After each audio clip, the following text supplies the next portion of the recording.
ਜਦੋਂ ਕੋਈ ਇਨਸਾਨ ਹੈ ਜਦੋਂ ਸਿਮਰਨ ਕਰਦਾ ਹੈ ਪਹਿਲਾਂ ਉਹ ਵਾਹਿਗੁਰੂ ਵਾਹਿਗੁਰੂ ਆਪ ਜਪਦਾ। ਜਦੋਂ ਇਨਸਾਨ ਜਪਦਾ ਹੈ ਉਸ ਤੋਂ ਬਾਅਦ ਉਹਦੇ ਅੰਦਰ ਆਤਮੇ ਹੀ ਇੱਕ ਜਾਪ ਸ਼ੁਰੂ ਹੁੰਦਾ ਹੈ।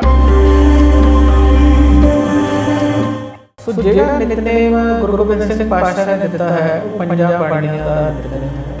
ਉਸ ਤੋਂ ਵੱਡਾ ਮੋਟੀਵੇਸ਼ਨ, ਉਸ ਤੋਂ ਵੱਡਾ ਪ੍ਰੇਰਣਾ ਸਰੋਤ, ਗੁਰਬਾਣੀ ਤੋਂ ਵੱਡੀ ਜੀਵਨ ਜਾਚ ਕਿਸੇ ਹੋਰ ਚੀਜ਼ ਨਹੀਂ ਹੋ ਸਕਦੀ।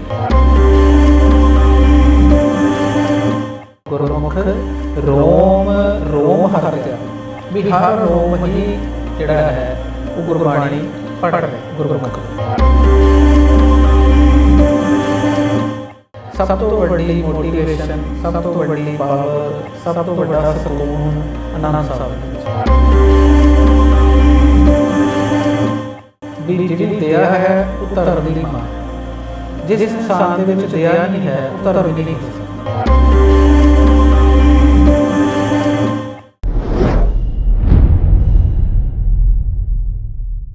ਅਣਖ ਪੰਜਾਬ ਟੀਵੀ ਦੇਖ ਰਹੇ ਸਾਰੇ ਦਰਸ਼ਕਾਂ ਦਾ ਸਵਾਗਤ ਹੈ। ਅੱਜ ਆਪਾਂ ਗੱਲ ਕਰਾਂਗੇ ਮੋਟੀਵੇਸ਼ਨ ਦੇ ਉੱਤੇ। ਲੋਕੀ ਮੋਟੀਵੇਸ਼ਨ ਹੋਣ ਲਈ ਅੱਜ ਦੇ ਟਾਈਮ ਵਿੱਚ ਕੀ ਕੁਝ ਕਰਦੇ ਨੇ। ਕੋਈ ਜਿੰਮ ਜਾ ਕੇ ਮੋਟੀਵੇਟ ਹੁੰਦਾ ਹੈ, ਕੋਈ ਸੰਗੀਤ ਸੌਂਗ ਮਿਊਜ਼ਿਕ ਸੁਣ ਕੇ ਮੋਟੀਵੇਟ ਹੁੰਦਾ ਹੈ, ਕੋਈ ਕਿਤੇ ਟਰੈਵਲ ਕਰਕੇ ਮੋਟੀਵੇਟ ਹੁੰਦਾ ਹੈ। ਲੋਕਾਂ ਨੇ ਵੱਖਰੇ ਵੱਖਰੇ ਤਰੀਕੇ ਅਪਣਾਏ ਹੋਏ ਨੇ ਆਪਣੇ ਆਪ ਨੂੰ ਮੋਟੀਵੇਟ ਕਰਨ ਲਈ। ਤੇ ਅੱਜ ਸਾਡੇ ਨਾਲ ਇਸ ਟੌਪਿਕ ਉੱਤੇ ਗੱਲ ਕਰਨ ਲਈ ਸਾਡੇ ਵਿੱਚ ਮੌਜੂਦ ਨੇ ਡਾਕਟਰ ਦੀਪ ਸਿੰਘ।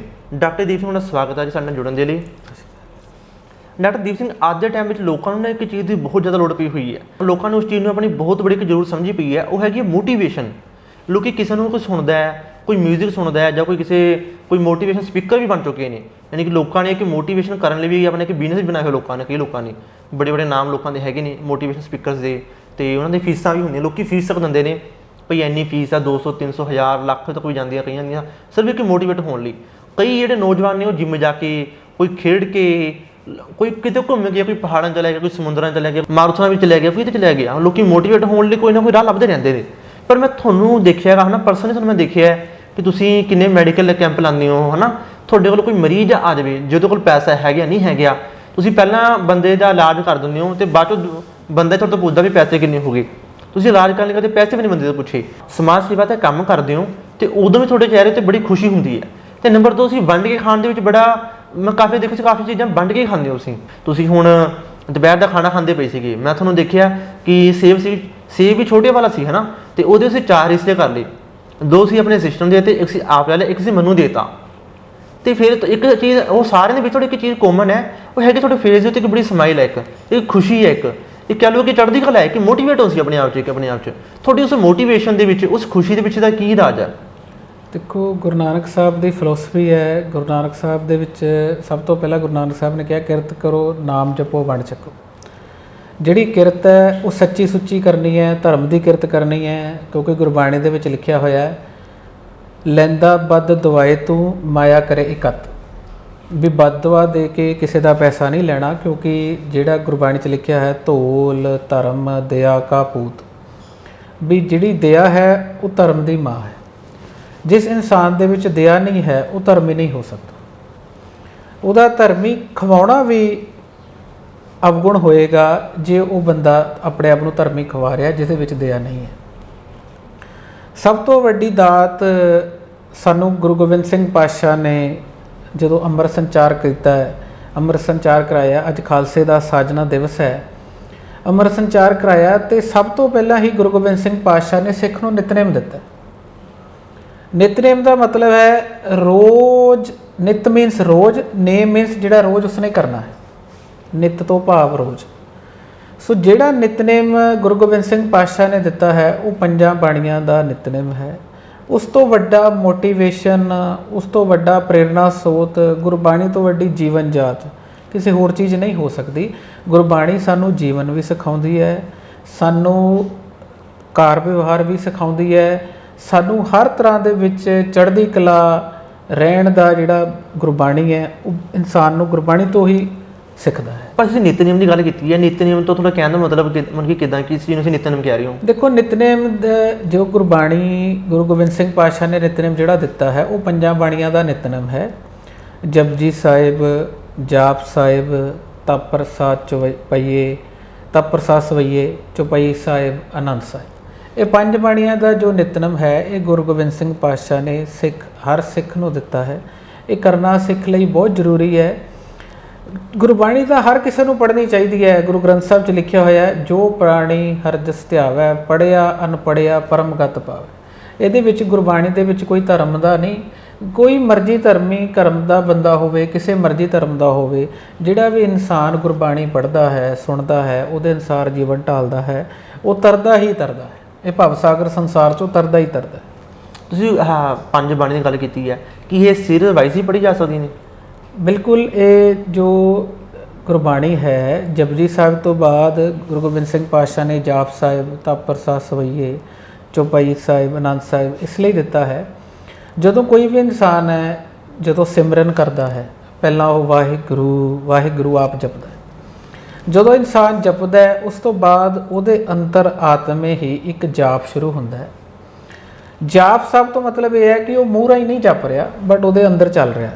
ਜਿਵੇਂ ਗੁਰਬਾਣੀ 'ਚ ਇੱਕ ਲਾਈਨ ਆਉਂਦੀ ਹੈ, ਗੁਰਮੁਖ ਰੋਮ ਰੋਮ ਹਰਿ ਧਿਆਵੈ, ਵੀ ਹਰ ਰੋਮ ਹੀ ਜਿਹੜਾ ਹੈ ਉਹ ਗੁਰਬਾਣੀ ਪੜ੍ਹ ਰਿਹਾ ਗੁਰਮੁਖ ਦਾ।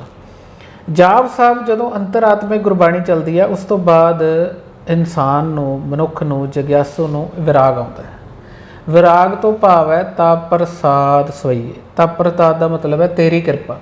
ਇਹ ਪ੍ਰਮਾਤਮਾ ਤੇਰੀ ਕਿਰਪਾ ਦੇ ਸਦਕਾ ਵਿਰਾਗ ਆਉਂਦਾ ਹੈ। ਵਿਰਾਗ ਮੀਨਸ ਜਿਵੇਂ ਆਪਾਂ ਕਿਸੇ ਤੋਂ ਵਿਛੜੇ ਹੋਈਏ ਤੇ ਆਪਣੇ ਨਾ ਇੱਕ ਵੱਖਰਾ ਹੀ ਮਿਲਣ ਦੀ ਤਾਂਘ ਪੈਦਾ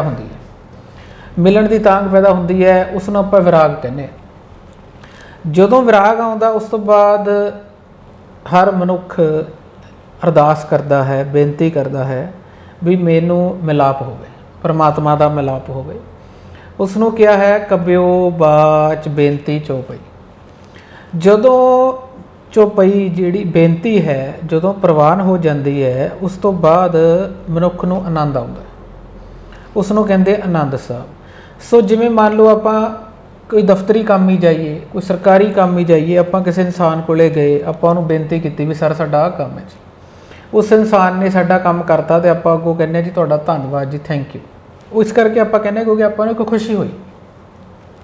ਇਸੇ ਤਰ੍ਹਾਂ ਹੀ ਗੁਰਬਾਣੀ ਪੜ੍ਹਨ ਦਾ, ਸੁਣਨ ਦਾ, ਅਭਿਆਸ ਕਰਨ ਦਾ ਇਹੀ ਬੈਨੀਫਿਟ ਹੈ ਕਿ ਆਪਾਂ ਨੂੰ ਜਦੋਂ ਸਾਡੀ ਬੇਨਤੀ ਪ੍ਰਵਾਨ ਹੋ ਜਾਂਦੀ ਹੈ, ਸਾਨੂੰ ਆਨੰਦ ਸਾਹਿਬ ਆਉਂਦਾ ਹੈ। ਅਤੇ ਆਨੰਦ ਸਾਹਿਬ ਹੈ ਜਿਹੜਾ ਉਹ ਹਰ ਇਨਸਾਨ ਨੂੰ ਚੜ੍ਹਦੀਆਂ ਕਲਾਂ 'ਚ ਰੱਖਦਾ ਹੈ। ਸਭ ਤੋਂ ਵੱਡੀ ਮੋਟੀਵੇਸ਼ਨ, ਸਭ ਤੋਂ ਵੱਡੀ ਪਾਵਰ, ਸਭ ਤੋਂ ਵੱਡਾ ਸਕੂਨ ਆਨੰਦ ਸਾਹਿਬ ਦੇ ਵਿੱਚ। ਡਾਕਟਰ ਸਾਹਿਬ, ਜੇ ਆਪਾਂ ਗੱਲ ਕਰੀਏ ਨਾ, ਤਾਂ ਜਿਹੜੇ ਲੋਕ ਰੱਬ ਨੂੰ ਮੰਨਦੇ ਨੇ, ਜਿਹੜੇ ਪਰਮਾਤਮਾ ਨੂੰ ਮੰਨਣ ਵਾਲੇ ਬੰਦੇ ਨੇ, ਹੈ ਨਾ, ਅਤੇ ਉਹਨਾਂ ਦੀ ਵੀ ਦੋ ਵਿਚਾਰਧਾਰਾਵਾਂ ਦੇਖਣ ਨੂੰ ਮਿਲਦੀਆਂ ਨੇ। ਕਈ ਤਾਂ ਜੇ ਆਪਾਂ ਗੱਲ ਕਰੀਏ ਕੁਦਰਤ ਨੂੰ ਜਾਂ ਸੰਸਾਰ ਨੂੰ, ਹੈ ਨਾ, ਦੁਨੀਆ ਨੂੰ ਜਾਂ ਜੱਗ ਕਹਿ ਲਓ, ਇਹ ਜਗਤ ਨੂੰ ਝੂਠਾ ਕਹੀ ਜਾਂਦੇ ਨੇ। ਕਈ ਕਹਿੰਦੇ ਨੇ ਕਿ ਇਹੀ ਸੱਚ ਹੈ, ਕਿ ਜਗਤ ਹੀ ਸਾਰਾ ਕੁਛ ਹੈ, ਜਾਂ ਜਗਤ ਝੂਠਾ ਹੈ, ਸੱਚ ਹੈ। ਇਹ ਦੋ ਚੀਜ਼ਾਂ ਤੁਸੀਂ ਕਿਵੇਂ ਦੇਖਦੇ ਹੋ? ਦੇਖੋ, ਸਭ ਤੋਂ ਵੱਡੀ ਗੱਲ ਹੈ ਗੁਰਬਾਣੀ ਦੇ ਵਿੱਚ ਲਿਖਿਆ ਹੋਇਆ, ਜਗਤ ਮੈਂ ਝੂਠੀ ਦੇਖੀ ਪ੍ਰੀਤ। ਦੂਸਰੇ ਪਾਸੇ ਗੁਰਬਾਣੀ ਦੇ ਵਿੱਚ ਲਿਖਿਆ ਹੋਇਆ ਹੈ, ਇਹ ਜੱਗ ਸੱਚੇ ਕੀ ਹੈ ਕੋਠੜੀ। ਤਾਂ ਜਿਹੜੀ ਜਗਤ ਮੈਂ ਝੂਠੀ ਦੇਖੀ ਪ੍ਰੀਤ ਹੈ, ਇਸ ਤੋਂ ਮਤਲਬ ਇਹ ਹੈ ਵੀ ਇਹ ਸੰਸਾਰ ਹੈ, ਇਹ ਝੂਠਾ ਹੈ, ਇਹਦੇ ਵਿੱਚ ਕੋਈ ਕਿਸੇ ਦਾ ਨਹੀਂ, ਇਹ ਸਾਰਾ ਸੰਸਾਰ ਝੂਠਾ ਹੈ। ਇਹ ਉਸ ਵੇਲੇ ਇਨਸਾਨ ਨੂੰ ਪਤਾ ਲੱਗਦਾ ਹੈ ਜਦੋਂ ਇਨਸਾਨ ਮੁਸੀਬਤ ਦੇ ਵਿੱਚ ਹੁੰਦਾ ਹੈ, ਵਿਪਤਾ ਦੇ ਵਿੱਚ ਹੁੰਦਾ ਹੈ।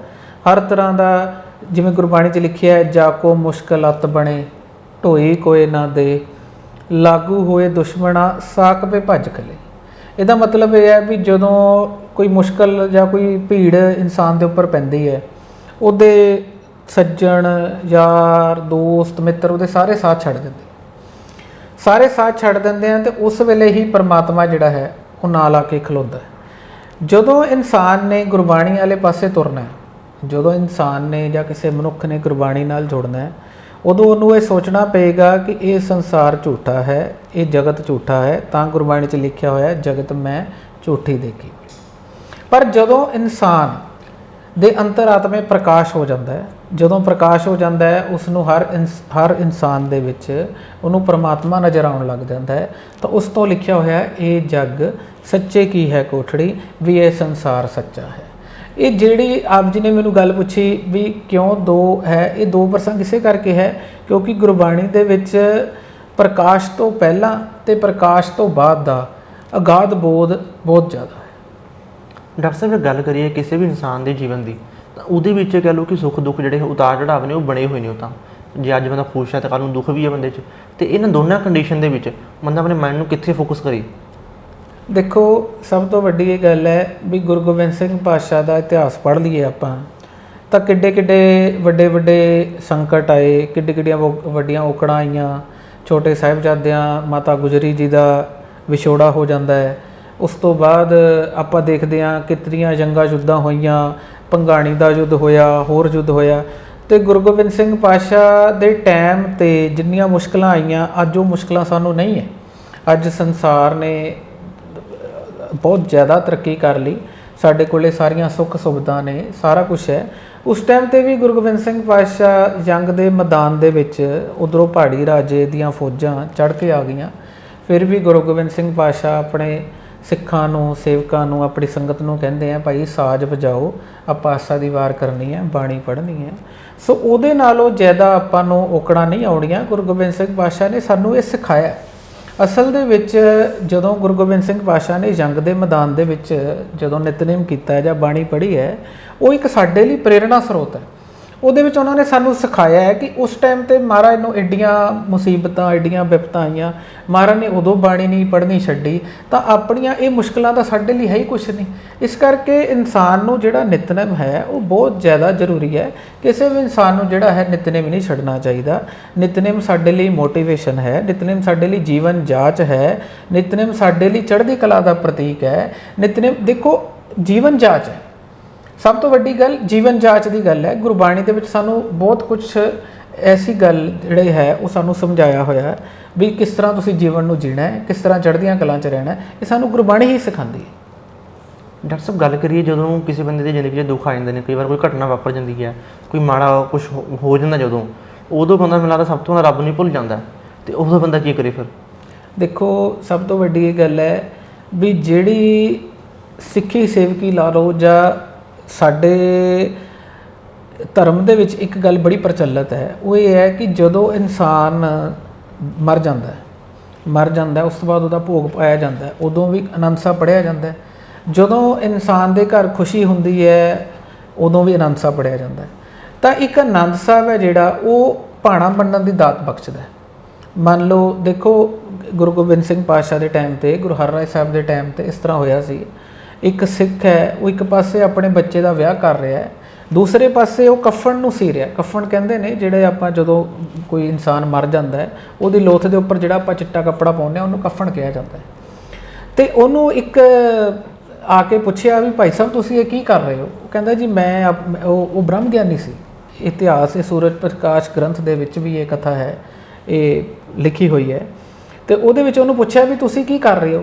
ਉਹ ਕਹਿੰਦੇ ਜੀ ਮੇਰਾ ਨਾ ਮੇਰੇ ਪੁੱਤਰ ਦਾ ਇੰਨੇ ਕੁ ਟਾਈਮ ਦਾ ਹੀ ਸੰਬੰਧ ਸੀ ਇਹ ਲੜਕੀ ਦੇ ਨਾਲ, ਤੇ ਮੈਂ ਇਹਨੇ ਆਨੰਦ ਕਾਰਜਾਂ ਤੋਂ ਬਾਅਦ ਇਹਨੇ ਮਰ ਜਾਣਾ ਹੈ, ਤੇ ਇਹਦੇ ਉੱਪਰ ਅਸੀਂ ਇਹਦਾ ਆਪਣਾ ਜਿਹੜਾ ਮੈਂ ਪ੍ਰਬੰਧ ਕਰ ਰਿਹਾ ਇਹਦੇ ਉੱਪਰ ਕਫਨ ਪਾਉਣ ਲਈ। ਸੋ ਉਹ ਇੱਕ ਮਨ ਦੀ ਅਵਸਥਾ ਸੀ। ਆਪਾਂ ਨੂੰ ਪਤਾ ਲੱਗ ਜਾਏ ਕਿ ਸਾਡੇ ਬੱਚੇ ਨਾਲ ਜਾਂ ਸਾਡੇ ਨਾਲ ਕਿਸੇ ਤੇ ਹੋ ਜਾਣਾ ਹੈ ਤਾਂ ਸਾਡੇ ਤੇ ਕੀ ਬੀਤੇਗੀ, ਪਰ ਇੱਕ ਮਨ ਦੀ ਅਵਸਥਾ ਹੈ। ਮਨ ਦੀ ਅਵਸਥਾ ਨੂੰ ਉੱਚਾ ਗੁਰਬਾਣੀ ਨਾਲ ਹੀ ਕੀਤਾ ਜਾ ਸਕਦਾ। ਸੋ ਇੱਕ ਆਨੰਦ ਸਾਹਿਬ ਵੀ ਇਹੋ ਜਿਹਾ ਹੈ ਜਿਹੜਾ ਸਾਨੂੰ ਭਾਣਾ ਮੰਨਣ ਦੀ ਦਾਤ ਬਖਸ਼ਦਾ ਹੈ। ਸਾਨੂੰ ਦੁੱਖ ਸੁੱਖ ਦੇ ਵਿੱਚ ਇੱਕ ਸਮ ਰਹਿਣ ਦੀ ਹੈ ਜਿਹੜੀ ਉਹ ਸਾਨੂੰ ਜਾਂਚ ਹੈ ਉਹ ਆਨੰਦ ਸਾਹਿਬ ਤੋਂ ਮਿਲਦੀ ਹੈ। ਜੀ ਡਾਕਟਰ ਸਾਹਿਬ, ਤੁਹਾਡਾ ਬਹੁਤ ਬਹੁਤ ਧੰਨਵਾਦ। ਤੁਸੀਂ ਆਪਣੇ ਜ਼ਿੰਦਗੀ ਦੇ ਤਜਰਬੇ ਨਾਲ ਦੱਸਿਆ ਕਿ ਕਿਵੇਂ ਤੁਸੀਂ ਆਪਣੇ ਨੂੰ ਮੋਟੀਵੇਟ ਰੱਖਦੇ ਹੋ, ਅਤੇ ਦੂਜੇ ਲੋਕ ਵੀ ਕਿਵੇਂ ਆਪਣੇ ਆਪ ਨੂੰ ਤੁਹਾਡੇ ਤਰੀਕੇ ਨਾਲ ਮੋਟੀਵੇਟ ਰੱਖ ਸਕਦੇ ਨੇ। ਅਤੇ ਸਾਡੇ ਨਾਲ ਜੁੜਨ ਤੁਹਾਡਾ ਬਹੁਤ ਬਹੁਤ ਧੰਨਵਾਦ। ਅਤੇ ਜਿਹੜੀ ਤੁਸੀਂ ਜਾਣਕਾਰੀ ਦਿੱਤੀਆਂ, ਬਹੁਤ ਕੀਮਤੀ ਜਾਣਕਾਰੀ ਦਿੱਤੀਆਂ, ਉਹਨਾਂ ਦਾ ਤੁਹਾਡਾ ਬਹੁਤ ਬਹੁਤ ਧੰਨਵਾਦ। ਵਾਹਿਗੁਰੂ ਜੀ ਕਾ ਖਾਲਸਾ, ਵਾਹਿਗੁਰੂ ਜੀ ਕੀ ਫਤਿਹ। ਅਤੇ ਇਹ ਸੀ ਡਾਕਟਰ ਦੀਪ ਸਿੰਘ, ਜਿਨ੍ਹਾਂ ਨੇ ਮੋਟੀਵੇਸ਼ਨ ਦੇ ਉੱਤੇ ਆਪਣੀ ਜ਼ਿੰਦਗੀ ਦੇ ਤਜਰਬੇ ਨਾਲ ਸਾਨੂੰ ਦੱਸਿਆ। ਅਤੇ ਹੁਣ ਸਾਨੂੰ ਦਿਓ ਇਜਾਜ਼ਤ। ਧੰਨਵਾਦ।